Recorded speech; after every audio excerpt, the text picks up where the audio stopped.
Hello, everybody, and welcome to Patriots Law Group Live. This is where we bring you legal strategies in military divorce. For those of you who are navigating a military divorce, if you are an active service person or a veteran and even a military spouse, we are here for you to bring you some resources, some legal insights, some education, and some tips with our amazing attorneys, Mike Lyons and Pat Hughes. We bring you a different topic every time we're here. And today we have things about your case. We don't want you to lose your case through SCRA protections, and military parents must know. So we're going to dive into something a little bit more detailed today. And of course, we always have some of the most detailed information. So maybe pull out a piece of paper, a pen, take some notes, because like I said, it's going to be a little bit more detailed today. So Mike, how are you doing today? I'm doing great, Maureen. How are you? I am doing wonderful. I love bringing in topics that most people do not know, kind of the real details of nitty gritty stuff. They may know some of the broader things, but we like bringing in some stuff that, kind of are a little bit different. And so, Pat, how are you doing? I'm doing great. Thanks, Maureen. Good. So who's kind of going to dive into the first topic? We usually do about like 5, right? Yeah, who wants to go first? Oh, I don't know. Is somebody not? What are we thinking? Yeah. So a sense of what SCRA, and that's how a lot of people refer to it, SCRA, SCRA, is, and that's the acronym. Go ahead. Yeah, no, you're okay. It's and that's the Servicemembers Civil Relief Act, and this is actually applicable to all types of cases, family law, and any other case that a service member may be involved in. So the reason why we want to talk to it is it has some very important protections for the service member and some very important things that the non-service member should be aware of, because if they don't do something right on either side, the service member fails to request correctly, or the non-service member doesn't make certain filings and they get a default order, it could create consequences. So we wanted to talk about that. And it's particularly, I think, important in a family law case because litigation is never far away, or at least potentially far away. You know, one day your orders change, your station changes, whatever the case is, and suddenly a hearing's required. So the first point I wanted to talk about is the 90-day stay provision, because that's the one that's the most applicable to a family law matter. And what that is if a service member is materially limited, and that's kind of the term of art for the court's purposes, in her ability to appear in a case, then that service member can request under SCRA a stay, saying, hey, court, I can't get there right now because of my military duty, so please hold everything, freeze. And you know, that's important because you don't want a case to start running out of the horses out of the barn and it's, you know, all the way down the road before you're able to even give some thought or show up to tell the court your side of the story. So, you know, this 90 days is something that has very particular requirements that have to be presented to the court. And I think Pat's going to address those in a minute, but for particularly family law, these 90 days can be critical so custody isn't lost. So that's what SCRA is, and that's what the stay provision is, and they're for 90-day periods. Okay? Formerly known as the Soldiers and Sailors Civil Relief Act, I believe. Right now, the Servicemembers Civil Relief Act to be all-inclusive to all the services. And can you say that again, Pat? Because I'm calling it SCRA, and then we got SCRA, and so Can you say what the acronym means? Yeah, well, so it stands for Servicemembers Civil Relief Act. It was first established and referred to as the Soldiers and Sailors Civil Relief Act. I think it was in like 2003 or something like that. I'm not a big history buff on SCRA because we just call it SCRA. And actually, this was one of those topics that came up pretty frequently in legal assistance appointments that Mike and I had when we were on active duty back in the day in Japan, because that's actually a fairly common situation where someone's stationed overseas for a particular reason. Maybe they're deployed, is the more common, I think, event where someone might not be able to attend a court proceeding stateside in CONUS, continental United States. And so there's a number of requirements. I think the statute starts at 50 United States Code section 3901. And it covers a whole host of things, but this is just one of the particular aspects that SCRA covers. So there's other things like being able to get out of your rental, your lease early, even though the term is extended for a year or 2 years, and all of a sudden someone has to change stations because they got orders to send them somewhere different.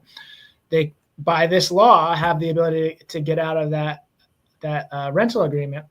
And there's also like a 6% cap on interest for credit cards and all these things that can be applied through the use of SCRA. But in this particular example, to keep from having to appear in court and for actions to be taken without that service member's presence in court, the SCRA exists to protect from that happening. And so there's specific criteria that need to be satisfied by the service member.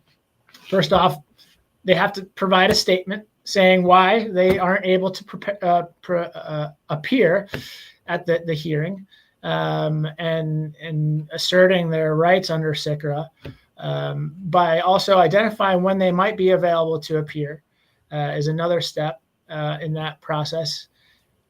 Accompanying that must also be a statement from the service member's commander. And there's not anything that like a formal way of doing this. It could be just a written letter by the commander. On letterhead would be preferred. And so identifying that it's accurate that the service member is on some mission. Maybe he's deployed or she's deployed in the Middle East or South Korea or somewhere, and they're on a mission doing good stuff for the country, and they're not able to appear because of that reason, and specifying also to the detail that they couldn't, because of the mission, they cannot be present for the court proceeding. That is not just a voluntary act on the service member to say I can't be there. They truly are being forced to adhere to the mission and defend our country and whatever that might entail, and so that they're not able to be present for the court proceeding. Those four elements are typically what would be required to satisfy the federal law, which preempts any state court from deciding differently. And so meaning it prevents the state court from proceeding in the court action that's being raised by the non-military party, and allowing the continuance of that action until the service member can appear in person. So those, go ahead, Mike, you got something? Yeah, and I was going to say, you really only have those rights, if the court says, no, I'm not going to grant the continuance, or I'm not going to the postponement. You only have those rights if you've submitted these four under the federal law. The handcuffs don't go on the state court under federal law until the act is activated through these four things, right, Pat? Yeah, that's right. Yeah. And if a court were to disregard it, I think there's grounds for an appeal, and that would get overturned pretty quickly. I don't think that any reasonable judge would disregard the proper application of someone asserting their SCRA rights. Yeah. And that sort of segues into the third point that I wanted to raise, which is, okay, so you make the request and it's denied because, as Pat mentioned, you have to you have to present facts that justify what you're saying. It isn't just as simple as the commander saying, I don't want him to go or her to go, but instead the service member themselves must articulate all of the facts supporting their claim that they are materially. So that means it's not, hey, service members in California, in this case is in Tennessee, and that's just too burdensome. He shouldn't have to, or she shouldn't have to do that. So the court has some discretion to make that determination. There's a chance, and I think Pat's right about it, all good judges don't really mess around, particularly if they have a commander's statement saying, I'm not allowing this member to come to you, and the duty is too much for me to give leave to him or her. But we see stuff all the time that's appealable error, and it happens. So here's the situation. If and I'll sort of break it down into the three possible ways that this request for a stay could play out. It's granted. That's the best scenario. Normally what happens is the courts will set a status hearing or the actual hearing as soon as possible after the date that is given for the next available time that the service member is available, since that's one of those four elements. If for some reason that it is still not possible for the service member to come, then they have to go through this process again. They have to submit those four things saying, hey, here's why I'm still not available, and the commander saying the same, and leave's not granted. There could be a scenario where someone's on year deployment orders. Well, the stay has a 90-day minimum, but a court can go longer than 90 days. So oftentimes the courts will say, okay, I see this person's deployed. We're in ongoing, military posture in some place, so I'm pretty sure he's not going to return for a year, or she's not going to return for a year. But the last one is where things really get complicated, and really where the antenna of the non-service member has to go up. If the court wishes to proceed in the absence of the service member, so this could happen one of two ways. The SCRA stay is denied, or maybe the service member never made the SCRA stay request, and the other party is now moving for a default. So they've gotten the service member served, and they're saying trial date's today, Your Honor, and service member's not here. We'd ask for a default judgment, which means we win because the other side didn't show up. Well, under those two scenarios, the court now has an obligation to ensure this federal law is complied with. If it is a situation where the court is going to proceed in the absence of the service member, the court's going to have to get an attorney appointed that tries as best they can to look out for the interests of the attorney. But here's the big caveat, and I've gotten a lot of questions from judges because I'm part of the Veteran Affairs and Military Law section of the State Bar, and they'll say, okay, first question, who pays for that attorney? Because the statute doesn't provide for it. Second question, if you're that attorney, what are you supposed to do? I've never served as that attorney, and frankly, I would never want to because it seems only to have risk involved in it. There's no guidance. If you do these 10 things, you've done enough. And except to say that the attorney shall do nothing that harms the service member. So it's all really risky because you know nothing about the case. You don't even know the client. So oftentimes the courts just say, I'm not going to enter a default judgment. If it does enter a default judgment, that judgment is voidable. And that means the service member will come back and say, completely undo it. I was in the service and either the other party didn't tell you I was in the service and they should have, that's part of the law, or I made this request and you should have granted it. And your failure to grant it was inappropriate. Now, to Pat's point, as far as an appeal, what I often do in a situation like this is I would first move, since it's voidable, at the trial court under revisory power saying, Judge, you really didn't have jurisdiction to make this decision, and then appeal that decision. But that's only possible if, in the scenario of where a service member showed up initially by filing an answer, but then wasn't available for the trial and the court denied the stay, if these four things, those four elements were part of the request.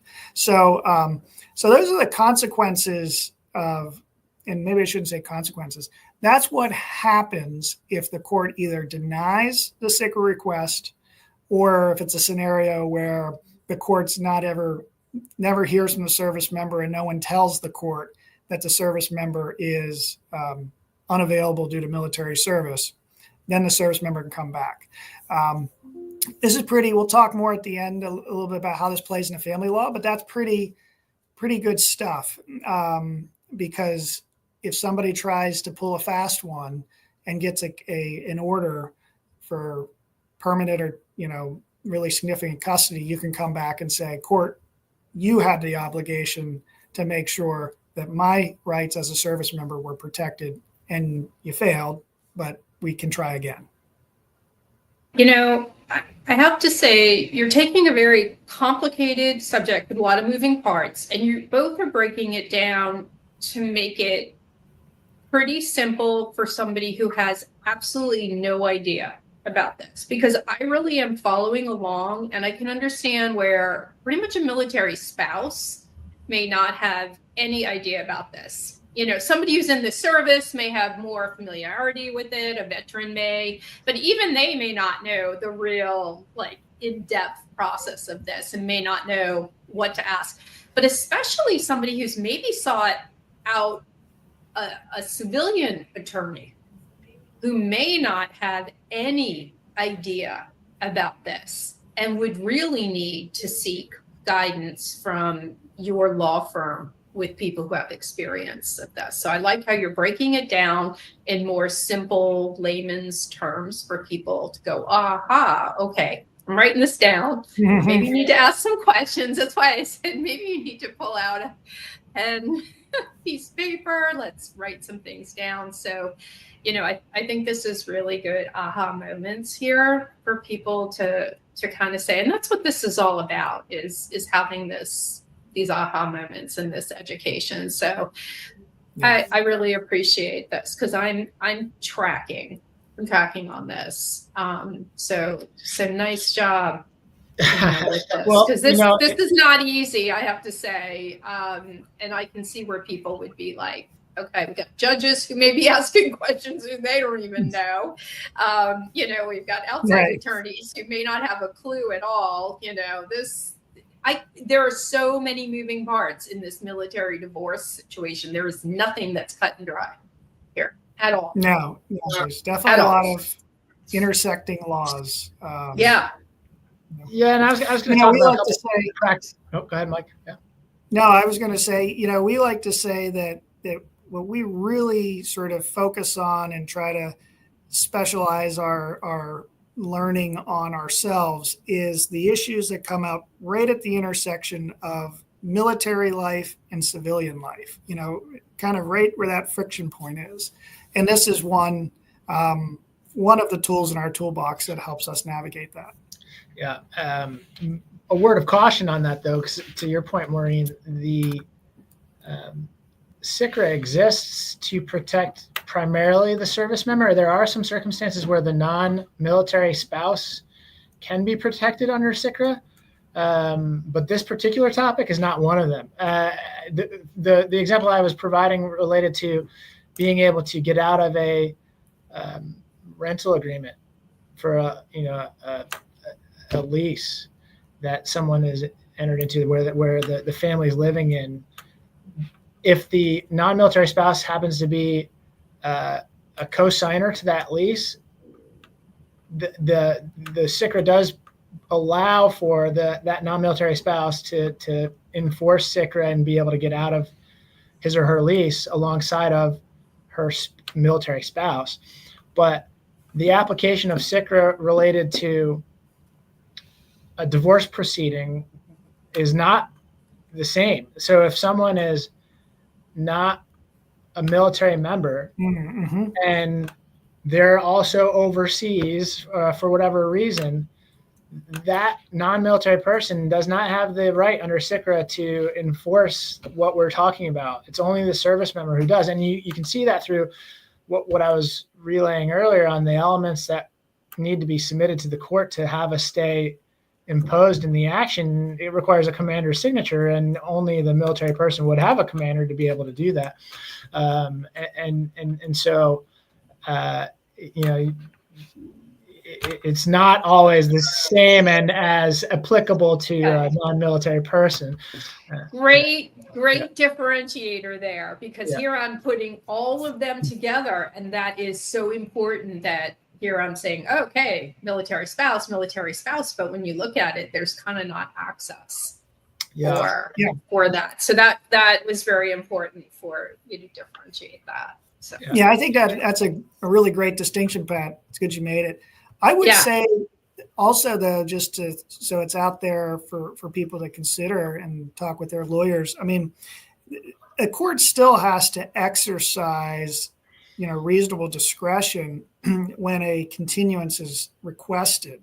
So even though their hands aren't tied based on a federal statute, it may be very appropriate for the spouse of a service member who, let's say, had a former marriage and has children with the ex-husband or wife, to file a request for continuance. And I would track these same four. If I'm stationed in Japan and I'm the sole, child care provider because my spouse is deployed to Afghanistan, I think it'd be a really smart way to present this to the court and say, I can't come there because of the military service of my husband.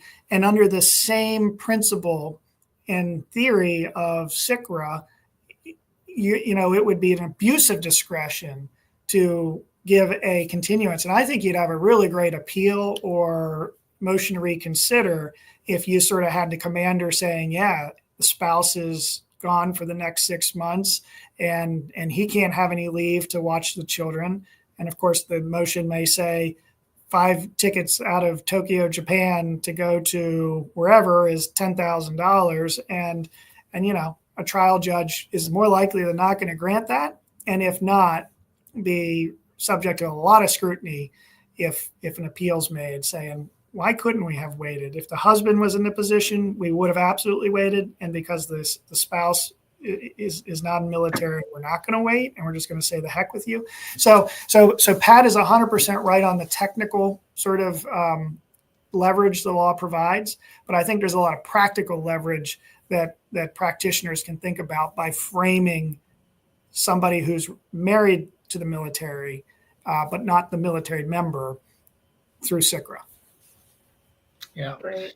And we're focused on family law and these general discussions, but this law applies to any civil action.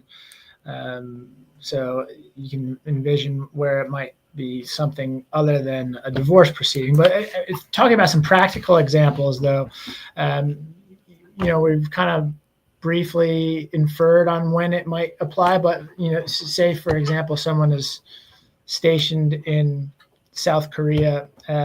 There's been a bit of a disruption going on in the government there lately. Actually, who knows what's upon us next in that peninsula, and so it's a decision by the military to say this person has to remain here. Our mission requires that they stay. That type of a scenario, for however long that duration will last, is something that the member can then say, look, court, based on the time zone difference, the mission here, I can't feasibly get there. My commander is supporting this request. And so by law, I think the judge's hands are forced to issue the stay and must do so for the reasonable length of time that would permit the service member to then be able to appear in person. Or another example might be if somebody's in basic training and they're going through a regimented length of time where those things are occurring, and people have to get through it wherever they may be, whether it's in South Carolina for the Marine Corps, or Texas for the Air Force, or wherever you may be sent.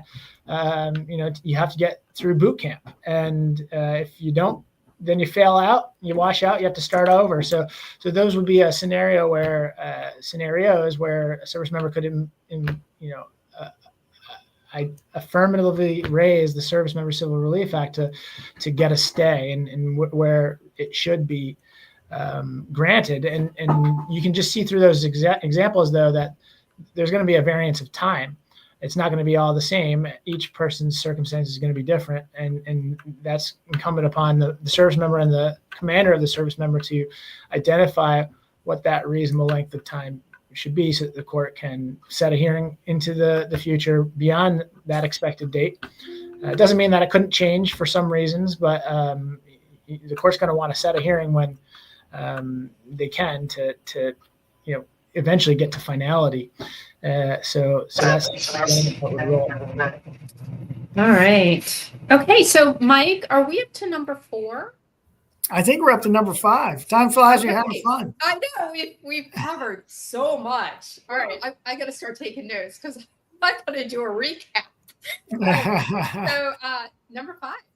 Yeah, number 5. And it segues well for what Pat was just saying. Family law is unique in, it's not like the collection of an unpaid debt, which is, all right, put it on ice and we'll get to it whenever the service member's back from wherever he or she is at.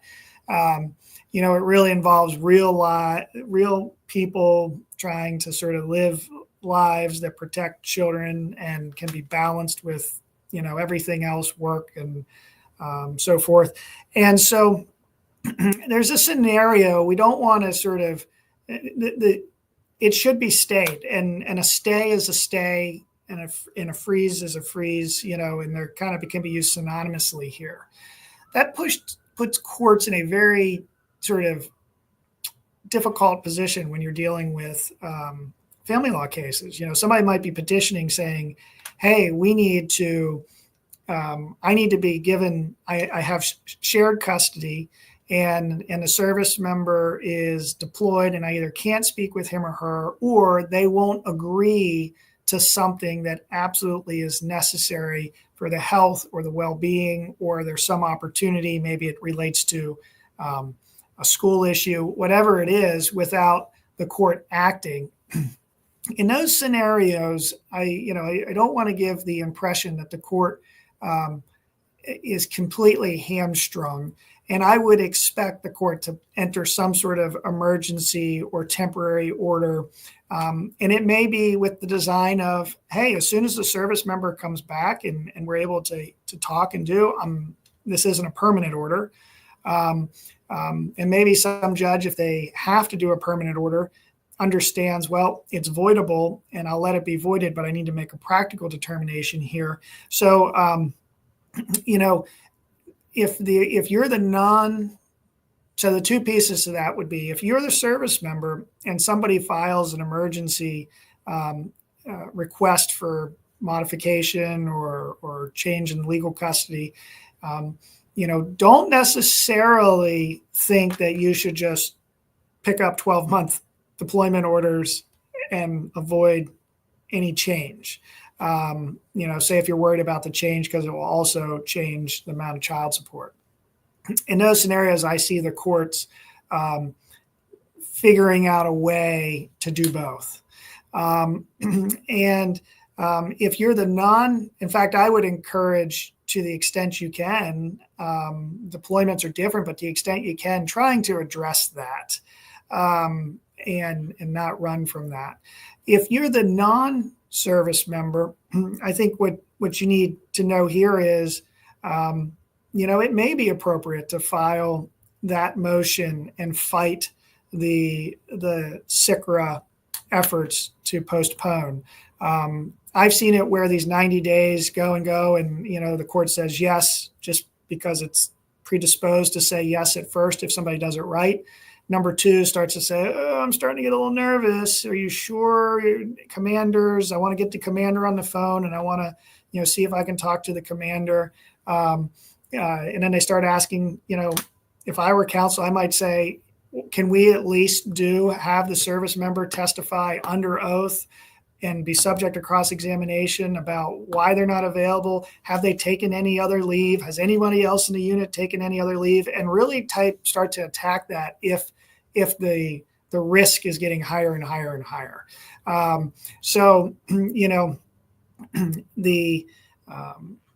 The idea that temporary and emergency orders could never be granted, I think is a technical reading of the statute is probably true. A practical, real life, living with the statute as Pat and I have, we see courts, find solutions to those difficult cases all the time. So really get with skilled counsel to know, where do you fall? Where on the line are you? Should you just say, hey, I watched this podcast and I heard that, my husband who's in Japan and he's in real tight with, his commander, and I know his commander is willing to write this letter. We hear stuff like that a lot.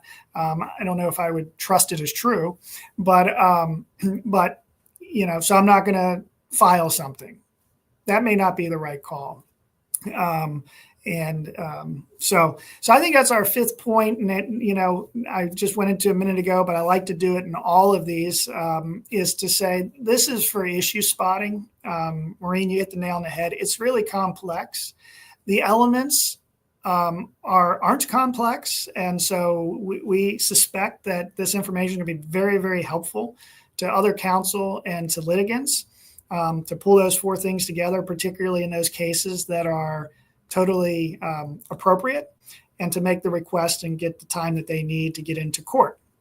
But we would suggest to both sides, military and non-military, that they really should talk with legal assistance attorneys on base, which are free, get with attorneys that know something about this, and make sure they do it right. An attorney that just says, my client's in the military, Your Honor, and we need a postponement the day of the hearing, and the court says, well, I'm not going to give it. And then somebody comes around and says the court should have. Well, you might hear, where was the commander's letter? Where was, the justification? And then be left with nothing on appeal. So I think that's probably our LinkedIn Live for this week, Maureen. Yeah. And such a good one. And of course, Mike, you always give a disclaimer, let people know that every case is different. Just like you said, you've got to make sure that people understand that their case is unlike anybody else's. So understand that what we gave them today is just general information for them to take in, and then go seek counsel to find out how their case works through this. Right? That's right. 100%. Yes. Yeah. So I have a little bit of an announcement, right? Definitely for those of you who would like to talk with Mike and Pat and their law firm, you can reach them at patriotslawgroup.com. There's a ton more of these resources. Of course, we've been doing this live stream for months on, legal strategies for military divorce. So you'll find tons more of this, but also blogs. And of course, if you need legal representation about this and lots more in family law, they're here to help you. So certainly check that out. But this live stream will be coming to an end because the amount of resources and insights and legal tips, oh my gosh, we have really given you so much to work with. I think we have kind of hit it all for the most part. And so we will be doing our last one. And it is going to be education and celebration. So I'm not even going to talk about the topic until we post it officially, but we will have our last one after 6 months of consistently doing this and bringing you some of the best information in military divorce. And our military divorce specialists, Mike and Pat, have been absolutely phenomenal. I don't think we've seen anybody better, even focusing in on this topic. So if you can join us, last one coming up in 2 weeks. I'll have more information, and please bring all of your questions and celebrate with us to give this this live stream a send off. Right? And go Commanders. What? He said, "Go Go Commanders." Commanders. Well, we're Ravens fans over here, and we're still depressed. We were hoping for a Ravens Commanders Super Bowl. That would have been like unbelievable. But I will agree with you that now our second choice are the Commanders, because they have been, you know, in a slump for 30 years, 3 decades. They probably deserve it. So it's been 3 decades, right? Am I right? So. It It's has been a been. while. Yeah. So I'm That's a Ravens amazing, fan, so, but I'm going to pick up with the Commanders. I think so. I think so. All right, everybody. We'll see you in 2 weeks. Let's party this. Let's go out with a bang. So thank you so much, Mike and Pat. Thank you, Bye, Maureen. everybody. 2 weeks.